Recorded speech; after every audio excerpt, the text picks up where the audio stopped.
감사합니다.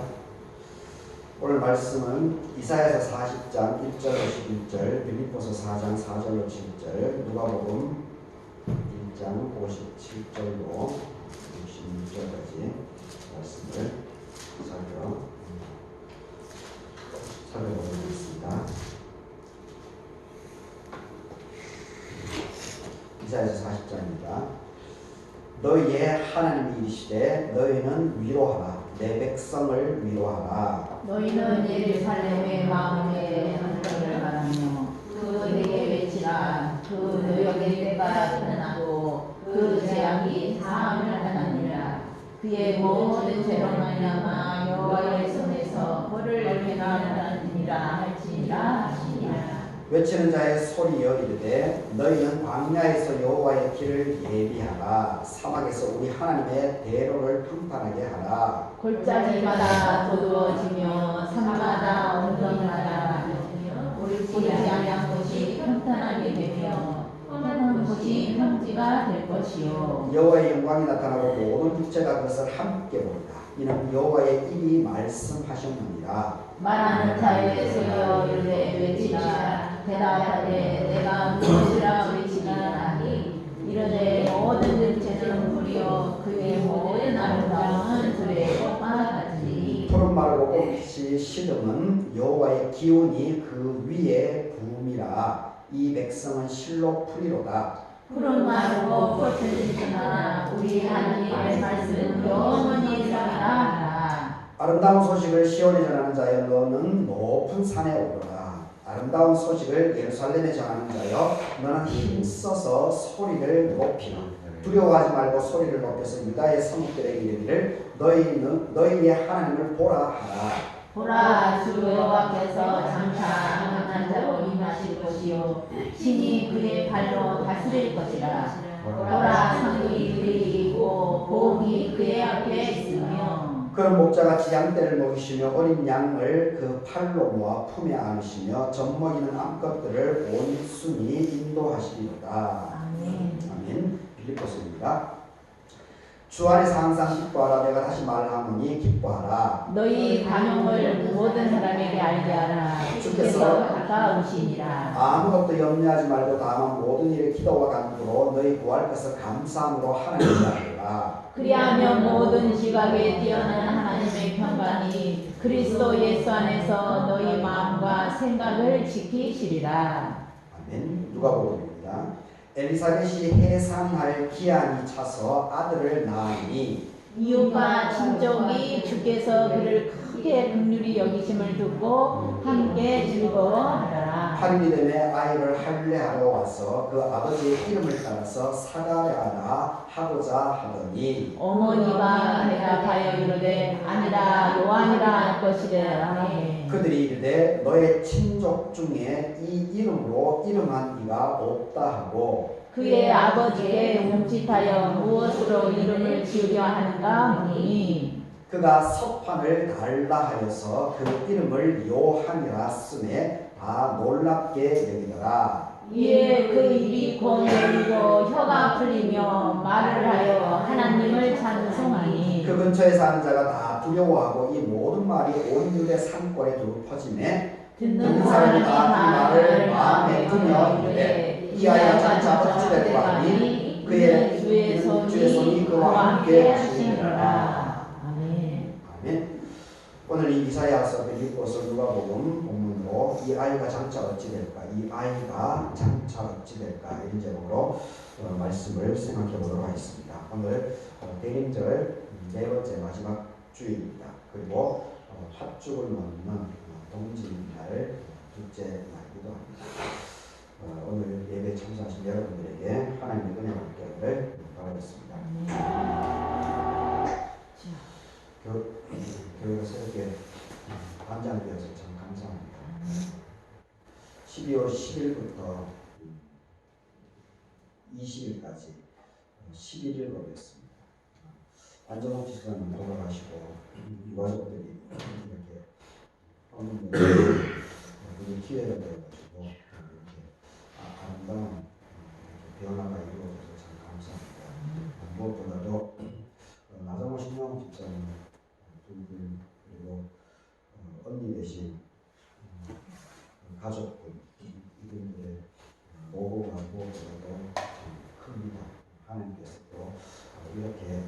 사랑을 또 들어서 나가는 모습에 참 감사할 뿐입니다. 하나님께서 갚아주실 줄 믿습니다. 그리고 단상도 지금 이렇게 원래 있었던 대로 단상을 활용하게 됐습니다. 근데 이제 11년도에 이렇게 하다 보니까 좀 피 프로젝트가 정리해서 사실 의식적으로 눈을 밑으로 내리고 있는데 이게 혹시 불빛이 정면으로 비쳐서 눈이 좀 따갑습니다. 한동안 내려주고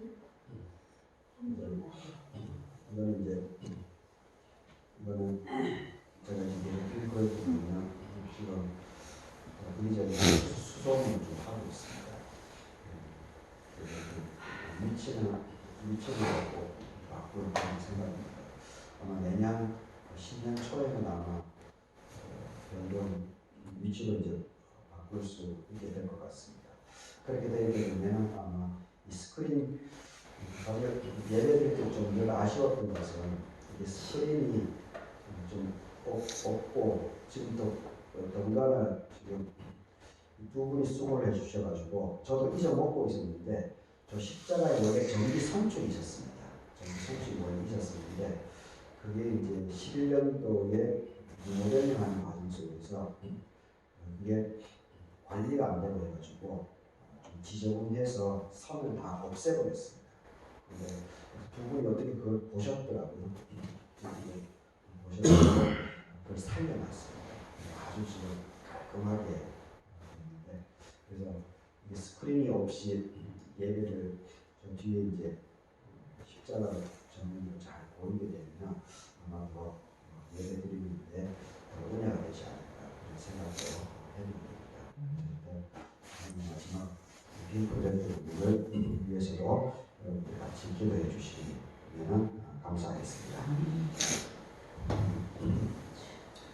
이 내일이 예수님이 태어나신 성탄절입니다. 오늘 이제 마지막 대림절 네 번째 주일인데 오늘 이사야서 40장은 바벨론 포로가 이제 끝날 것에 대해서 하나님께서 이사야 선지자를 통해서 이렇게 말씀을 전해주고 있습니다. 그래서 유명한 본문이죠. 3절에서 외치는 자의 소리여 외치는 자의 소리를 이르되 너희는 광야에서 여호와의 길을 예비하라. 사막에서 우리 하나님의 대로를 평탄하게 하라. 이 아주 이게 마태, 마가, 누가, 요한 복음서 네 개의 복음서에 이 말씀이 모두가 다 인용이 다 되어 있습니다. 그 정도로 이사야 선지자 하나님께서 이사야 선지자를 통해서 하신 이 말씀이 그대로 세례 요한을 통해서 이렇게 성취가 되어서 나갔다라고 하는 것을 마태, 마가, 누가, 요한 이 네 사람이 다 기록하고 있습니다. 마태복음 3장 3절 그리고 마가복음 1장 2절에서 3절까지 그리고 누가복음 3장 4절에서 6절까지 그리고 요한복음 6장 23절에서 이것을 본문에 언급하고 있는 것을 보게 됩니다. 그리고 이 빌립보서에서는 감옥에 갇혀 있으면서도 예수 그리스도를 증언하는 거기에 집중해야 될 것을 사도 바울이 강조하고 있는 것을 보게 됩니다. 그리고 마지막 누가복음 1장 계속해서 지금 누가복음을 연이어서 계속 3주 계속 연결해서 보고 있습니다. 바로 여기 오늘 이 본문에서는 새 요한이 태어났다. 바로 이사야서 오늘 이 3절에서 외친 자의 소리를 이르되 너희는 광야에서 여호와의 길을 예비하라. 사막에서 우리 하나님의 대로를 평탄하게 하라. 라고 하는 그 예언 700년 전에 예언되었던 그 사람이 바로 메시아의 길을 미리 예비하는 그 주인공인 세례 요한이 태어나게 되었다.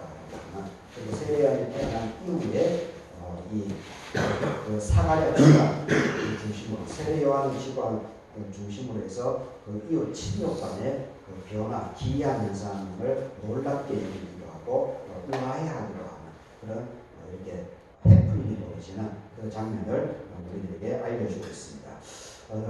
이사야서부터 한번 살펴보도록 하겠습니다. 너희의 하나님이 이르시되 너희는 위로하라. 내 백성을 위로하라. 너희는 예루살렘의 마음에 닿도록 말을 하며 그것에게 외치라. 노역의 때가 끝났고 죄악이 사함을 받았다. 그의 모든 죄로 말미암아서 여호와의 손에서 벌을 내나 받았느니라 할지니라. 여기서 이제 위로하라. 너희는 백성을 위로하라. 이렇게 얘기를 하고 있습니다.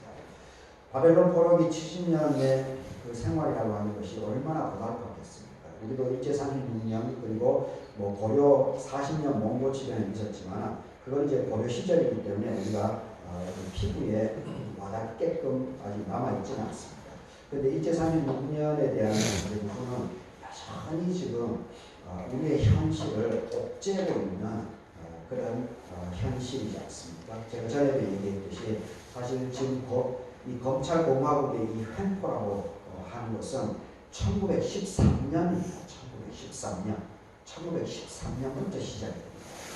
그때에 일본 놈들이 우리나라를 1910년 외교권을 박탈하고 그리고 국권을 강제로 빼앗은 이후에 이 우리나라 대한민국인들이 이 자존심이 있는데 일본에게 패망을 했으니 얼마나 이 분노가 치솟겠습니까? 뜻이 있는 사람들이 물론 이제 을사오적 같은 양반들은 다 그 빌붙어서 자기 기득권을 유지하느라고 다 일본 편을 들었지만 그럼에도 불구하고 뜻이 있는 많은 사람들이 독립운동을 하지 않습니까? 그래서 이 불길을 더군다나 3.1운동도 보내시고 그렇게 하니까 이 일본이 이제 이 불길을 걷잡을 수가 없는 겁니다. 불길. 이 조선인들의 이 압도하는 이것을 걷잡을 수가 없으니까 이것을 독립운동의 기세를 꺾기 위해 가지고 일본 자국에도 없는 일본 자기 나라에도 없는 악법을 우리나라에 만들어냅니다. 그것이 바로 우리나라 조선시대 때도 계속 이어져 내려오는 한 민주적인 법제도가 있습니다. 우리나라 조선법이 보통법이 아닙니다. 근데 이것도 다 무시하고 일본에도 없고 전 세계에도 없는 그 형사법이라고 하는 것을 왜곡시켜서 우리나라에 적용합니다. 그게 1913년도입니다. 그때에 바로 지금 검찰의 이 횡포의 씨앗이 그때에 심어집니다. 그것이 바로 수사권과 기소권을 검사가 독단적으로 쥐고 자기 마음대로 하는 겁니다. 왜 그렇게 하는 겁니까? 독립운동가들을 마음대로 쉽게 처단을 하기 위해서 그렇게 합니다. 그런데 그것은 아직까지도 이 한국만 유일하게 그렇게 남아있는 겁니다. 그래서 그것을 이전행정부에서 그것을 개혁하려고 했던 것이 법무부 장관이었던 조국이지 않습니까?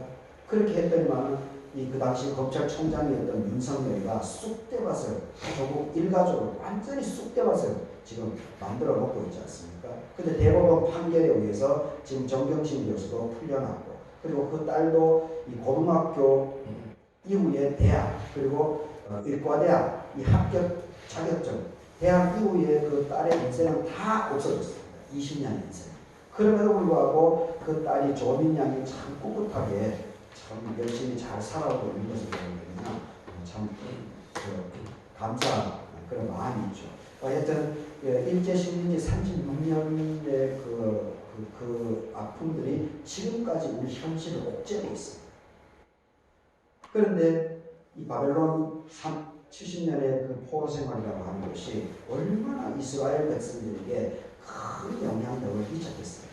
그래서 하나님께서 이사야 선지자를 통해서 이제 해방을 맞이하게 될 것이다. 해방을. 그러니 너희들 백성, 너와 함께한 너의 민족들이 너무나 70년 동안 힘들고 찌들어져 있으니 그 백성들을 위로하라는 겁니다. 힘을 주라는 겁니다. 이제는 그 고난의 시기가 2절에 보십시오. 노역의 때가 끝났다고 합니다. 노역의 때가 끝났다. 죄악이 사함을 받았다. 벌을 배나 받았다. 출애굽기 22장 4절 7절 9절에 보게 되면 도적질하거나 이웃에게 민폐를 끼치거나 그렇게 하면은 그 죄의 값을 갑절 배 죄의 벌이 배를 받게끔 되어 그렇게 하라고 하는 그런 말씀이 있습니다. 출애굽기. 이게 지금 이 이사야 선지자서에서 바로 그 이스라엘 민족의 그 율법 이것을 이제 알고 있는 거죠. 알고 지금 이것을 쓰고 있는 겁니다. 그러니까 70년이라고 하는 기간을 통해서 유다, 예루살렘 유대인들이 하나님 앞에 범죄한 그런 모든 것 그런 것들로 인해서 이 바벨론을 하나님께서 붙여주셨는데 그 70년이라고 하는 기간을 통해 가지고 그 죄의 값이 갑절의 죄의 값이 이제는 사해졌다는 겁니다. 하나님께서 그것을 이 고레스를 통해서 그것을 해방시켜 주겠다는 겁니다. 그러니까 백성들이 더 이상 지나간 과거 여기에 매여 있지 말라는 겁니다. 매여 있지 말고 이제 새로운 새하늘과 새 땅을 펼쳐줄 테니까 그 부분을 갈망하면서 힘을 가지고 새로운 길들을 열심히 매진하라는 겁니다.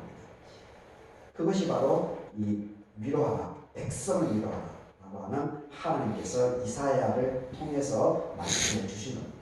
오늘 지금 이 교회를 이렇게 내부를 이렇게 고치고 지금 우리가 같이 주일 예배를 대림절 네 번째 주일 예배를 드리고 있습니다. 이 말씀을 우리 현장에 적용을 하면 어떻겠습니까? 우리는 그동안 수고 참 많았다. 11년도에도 돈이 없는 중에서도 그렇게 8,800만 원을 들여가지고 비세고 저 푸세식 화장실 저 쌀창고 있는 것도 그래도 너희들이 힘을 모아가지고 최선을 다해서 그렇게 가꾸지 않았느냐. 그리고 또다시 이렇게 젊은 집사 젊은 집사 부부가 이렇게 와가지고 또 함께 협력해가지고 또 내부도 이렇게 새롭게 단장을 했으니 너희들 이제는 힘을 내어라. 힘을 내어라. 그리고 소망을 가져라. 소망. 그리고 더욱더 이번 교회 내부 공사를 하듯이 협력을 해서 너희의 길들을 다듬어 나가. 3절에서죠. 외치는 자의 손이 이르되 너희는 광야에서 여호와의 길을 예비하고 사막에서 우리 하나님의 대로를 평탄하게 하라. 이 우리가 교회 내부를 이렇게 따듬는 것도 사실 우리 교회가 재정 자립이 안 되는 교회이지 않습니까? 재정 자립이 안 되는 교회이면 이 모양 저 모양으로 서로 협력하게 되니까 이 평탄한 작업들이 이렇게 진행되는 것이 아닙니까? 4대를 보십시오.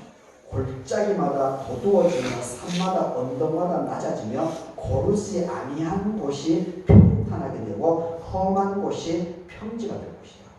이렇게 울긋불긋한 것들이 이렇게 서로가 협력해서 서로의 재능들을 이렇게 서로 모아내니까 이렇게 아름답게 가꾸어진다는 것이 아니겠습니까? 모든 일을 매사에 이렇게 협력해서 울룩불룩한 부분들을 서로 높이고 낮게 하고 그리고 고르게 평탄하게 하라고 하는 그 말씀이지 않습니까?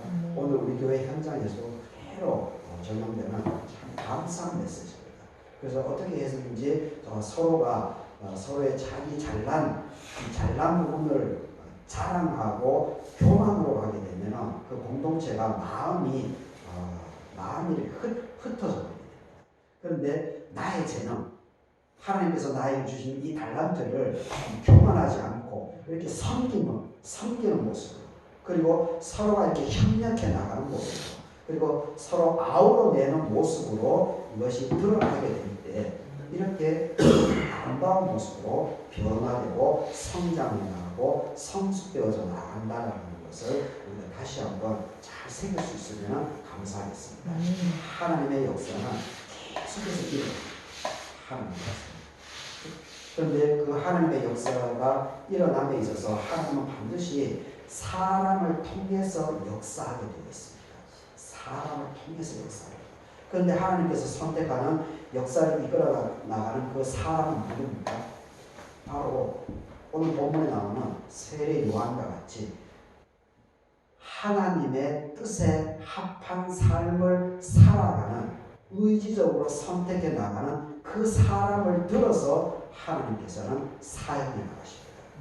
아무리 상황이 험악하고 세상이 각박하다고 한들, 지금 예수님 이후에 2000년 역사 평안할 날이 있었습니까? 없었습니다. 지금 우리의 현실도 평안합니까? 평안하지 않습니다. 그럼에도 불구하고 이 상황에 빠지는 것이 아니고 이 험악한 상황 속에서도 하나님을 바라보고 하나님의 뜻을 갈구하면서 거기에 초점을 맞춰 나가는 그 사람, 그 사람들에 의해서 역사는, 하나님의 일들은 꾸준하게 계속해서 펼쳐져 나갑니다. 우리가 그것을 잘 새겨야 됩니다. 그리고 여기 앉아 계신 분들이 바로 이런 예배를 통해서, 이 하나님의 말씀을 통해서 내가 더욱더 이렇게 해 나가야 되겠구나, 이렇게 서로 다져나가면서 내 마음속에 있는, 내 속에 있는 이렇게 고르지 못한, 평지가 되지 못한 이런 마음 씀씀이들을 자꾸 어떻게 해서든지 따듬어 나가고 평지를 만들어 나가는, 그리고 서로 어우러지고 협력해 나가고, 그리고 서로 상생해 나가면서 서로의 부분들을 이렇게 좋은 부분들을 잘 살려나가는 그런 방향으로 나가게 될 때 하나님께서는 계속적으로 이루어질 줄 믿습니다. 이 한 사람을 들었으면 이 왜 세례 요한이 이렇게 쓰임받게 되었는지 이 누가복음을 중심으로 오늘 본문을 중심으로 살펴보도록 하겠습니다. 엘리사벳이 해산할 기한이 차서 드디어 아들 세례 요한이 태어납니다. 그리고 이후에 이 반응을 보십시오. 58절, 이웃과 친족이 주께서 그를 크게 긍휼히 여기심을 듣고 함께 즐거워하더라. 그렇죠. 감사한 일이죠. 엘리사벳은 나이가 들어서 사라처럼 나이가 들어서 이제는 자식이 없을 줄 알았습니다. 그럼에도 불구하고 사가랴하고 엘리사벳은 계속해서 하나님께 기도는 하고 있었습니다. 그런데 하나님께서 사가랴가 예루살렘 성전에서 봉사를 한 그때에 하나님께서 주의 천사가 나와서 이 응답을 해주죠. 그래서 드디어 예상도 하지 못했던 이 세례 요한이라고 하는 아들을 하나님께서 이 선물로 주셨습니다. 그러니까 이웃과 친족들이 같이 이렇게 즐거워 해 주었다라고 기록하고 있습니다. 참 감사한 모습이죠. 시기 질투할 수 있는데 그런 것이 아니고 함께 즐거워해 줬다. 참 이게 복된 모습이지 않습니까? 복된 모습입니다. 누가 잘하면 막 시샘하고 시기질투하고 끌어내리는 거, 그런 공동체, 그런 사람은 그게 벌써 사탄의 마음이지 않습니까? 그런 사람에게는 복이 임하지 못합니다. 남의 즐거움, 남의 기쁨 함께 즐거워해주고 축복해주고, 그리고 슬픔은 같이 위로해주고, 그렇게 할 때 그런 사람에게 하나님은 역사를 하게 되어 있습니다. 여튼 이웃과 친족들이 즐거워했습니다. 그래서 이제 59절을 보게 되면 이제 관례상 8일이 되었으니까 할례를 하기 위해서 아버지의 이름을 따라서 이제 이름 짓기를 이제 하는, 여기서 사건이 벌어집니다. 이름 짓기 때문에 이 사건이 벌어집니다. 이웃하고 친족들이 전부 다 아버지의 이름을 따라서 사가랴라 하고자 했습니다. 이것이 바로 전통입니다. 이것이 바로 관례입니다. 이것이 바로 인간의 생각입니다. 하나님의 뜻이 아닙니다. 집안의 전통입니다. 모세의 율법이죠. 관례입니다. 풍습입니다. 우리가 이 부분을 잘 생각해야 합니다. 왜 세례 요한, 사가랴, 엘리사벳 이 사람들이 하나님의 은혜를 받습니까? 왜 이들에 의해서 하나님의 쓰임을 받게 됩니까? 왜 역사가 예수 그리스도를 왜 하나님께서 이 집안을 통해서 준비하게 하셨는가? 그것이 여기서 드러나게 됩니다. 이 전통, 관행, 관습, 바리새주의, 이것을 벗어나야 됩니다. 여기에 매이는 사람은 절대 하나님의 쓰임 받지 못합니다. 어느 정도 일정 정도 쓰면 받을 수 있습니다. 하지만 시대를 꿰차 나가는, 시대를 돌파해 나가는데 전혀 쓰임이 안 됩니다. 오히려 방해거리가 됩니다. 방해거리. 이 대목을 여러분들도 잘 새겨야 됩니다. 사과하려 하고자 했어요. 관습에 따라서. 60절 보십시오. 그 어머니가 대답하여 이르되 아니다, 아니다, 아니다. 요한이라고 할 것이다. 요한이라고 할 것이다. 왜 그렇습니까? 왜 이렇게 자신만만하게 얘기할 수 있습니까?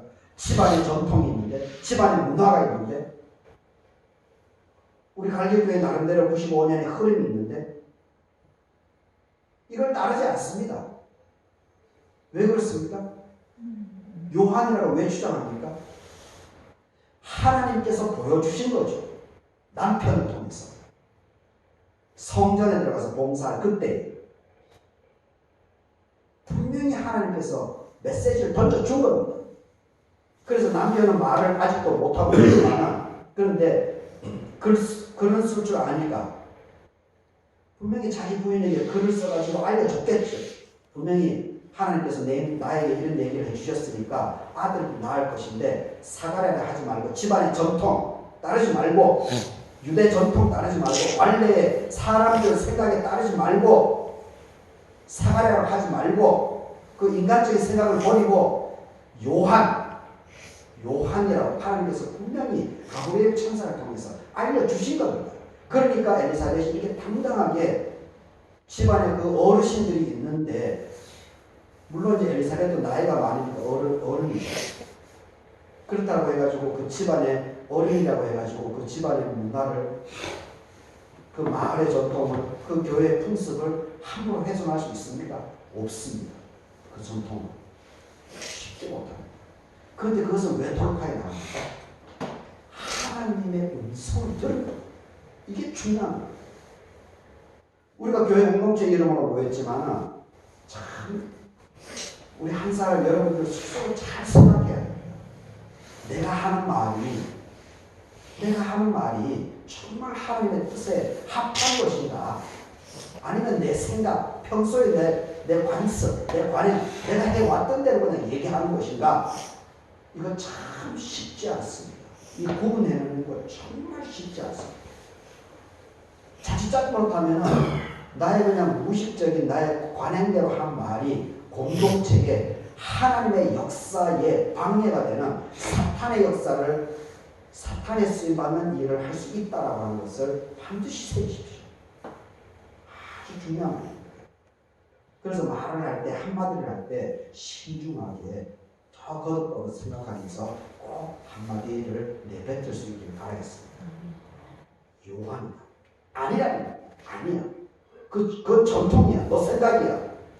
하나님 뜻이 그게 아니야. 요한이. 그래서 61절에 보십시오. 그들이 누굽니까? 이웃들하고 친족들이죠. 더군다나 친족들이겠죠. 친족들. 집안 어르신들이겠죠. 젊은 사람들은 뭐 누가 말하겠습니까? 엘리사벳하고 사가랴가 나이가 있는데 어린 것들 누가 얘기하겠습니까? 그 연배거나 그 위에 그런 사람들이 얘기를 하겠죠. 그러니까 이 어른이 된다고 하는 나이가 있는 사람들이라고 하는 것이 참 중요합니다. 이 한마디를 잘 해야 됩니다. 어른으로서, 나이 든 사람으로서 그 말을 조심해야 됩니다. 그 어른들이 친족들이 얘기합니다. 너의 친족 중에 이 이름으로 이름한 이가 없다.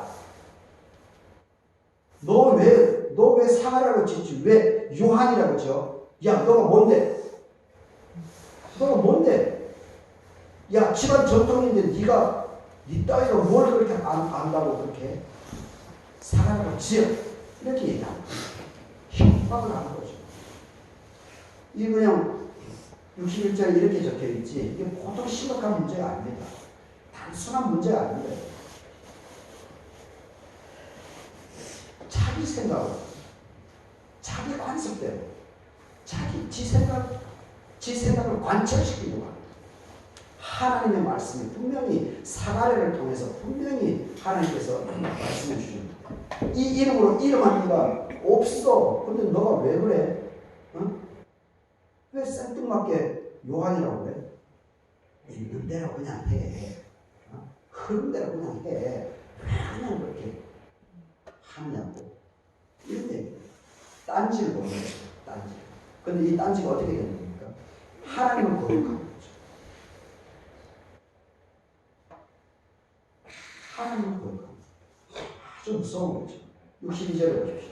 그래서 그의 아버지께 몸짓하여 무엇으로 이름을 지으려 하는가 물었습니다. 이 논쟁이 뭐라십니까? 논쟁이 벌어지니까 답이 없죠. 그러니까 이제 그 아버지, 중심되는 아버지에게 이제 묻는 겁니다. 그래서 63절에서 석판을 달라. 글씨 쓸 수 있게끔, 글을 쓸 수 있게끔 달라는 겁니다. 종이 조각을 달라는 겁니다. 그래서 거기에 이제 이름을 쓰죠.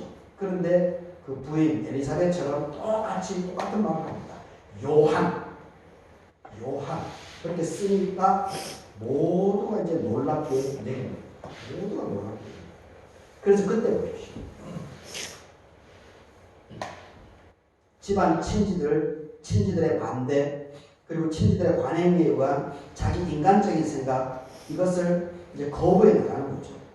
자기들은 하나님을 사과해야 하는 하나님을 분명히 맞습니다. 그리고 하나님의 음성을 통해서 요한이라고 하는 것을 이름을 벌써 지었기 때문에. 그래서 이제 요한이라고 하는 것이 땅 결정이 납니다. 그래서 모두가 놀랍게 되는데, 그리고 나니까 64절이 참 중요해요. 64절. 그리고 나니까 어떻게 됩니까? 같이 한번 읽어보겠습니다. 64절. 같이 한번 읽어보겠습니다. 시작. 이에 그 입이 곧 열리고 또 혀가 풀리며 또 말을 하여 또 하나님을 찬송했다. 보십시오. 왜 이런 일이 벌어집니까? 왜 이런 일이 벌어집니까? 성전에 들어가서 세례 요한 가브리엘 천사 입을 통해서 이 약속을 받은 이후부터 사가랴가 그것을 믿지 않았기 때문에 하나님께서 아들이 낳을 동안 10개월 동안 입이 열리지 못하게끔 벙어리를 만들지 않았습니까?